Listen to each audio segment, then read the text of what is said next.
Avant, je jouais de l'accordéon. Mais quand je voulais appuyer sur les touches avec ma main gauche, impossible, je n'y arrivais pas.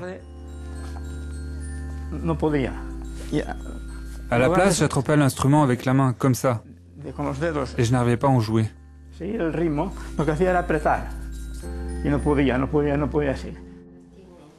Comment améliorer la qualité de vie et l'autonomie des patients souffrant de la maladie de Parkinson? La réponse pourrait venir de ce capteur, de ce smartphone et de cette oreillette. Péré est atteint de la maladie de Parkinson depuis 16 ans et participe actuellement à un projet européen de recherche destiné à lui redonner une plus grande autonomie.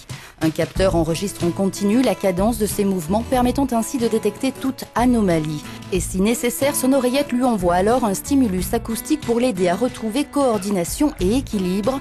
Les informations sont transmises via son mobile à son médecin afin d'adapter en conséquence son traitement médicamenteux et son programme de rééducation. Ce dispositif nous permet de savoir combien d'heures par jour la mobilité du patient est on, c'est-à-dire opérationnelle, et off, c'est-à-dire réduite, et comment celui-ci se déplace pendant ces deux phases de la maladie.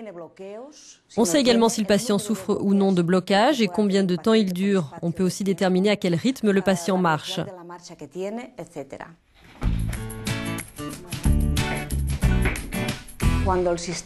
Et lorsque le système détecte un problème moteur, il active automatiquement un stimulus sonore pour aider le patient à marcher plus facilement.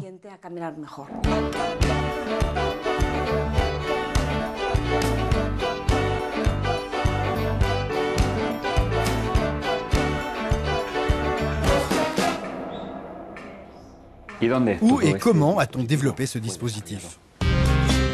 C'est ici, dans ce laboratoire, que le capteur a été conçu et assemblé. Principal défi pour les ingénieurs, réussir à réaliser un boîtier qui, bien que bourré d'électronique, est aussi discret, ergonomique et fiable, évidemment, que possible.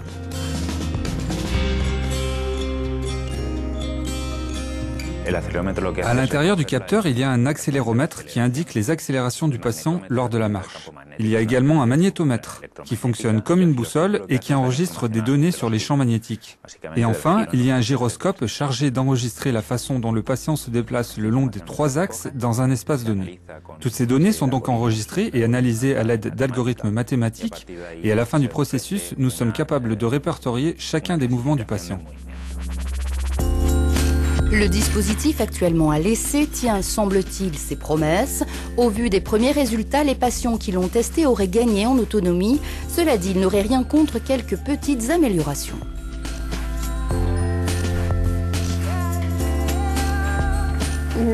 La plupart des patients voudraient que le capteur soit plus petit. Ils regrettent aussi qu'il y ait un intervalle d'1 minute entre le moment où le capteur détecte un problème et le déclenchement du signal sonore.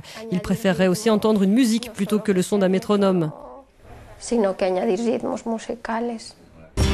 L'équipe de chercheurs planche sur une nouvelle fonctionnalité, à savoir doter l'appareil d'un système à même d'ajuster en temps réel le dosage des médicaments en fonction des besoins du patient. La prochaine étape consiste à transformer l'appareil en un véritable dispositif médical. Un dispositif capable d'aider le médecin à poser un diagnostic plus précis et capable, au final, de réguler le traitement des patients afin d'améliorer leur état de santé. Mais comme la réglementation sur les dispositifs médicaux est très stricte en Europe, ce projet requiert encore beaucoup de travail.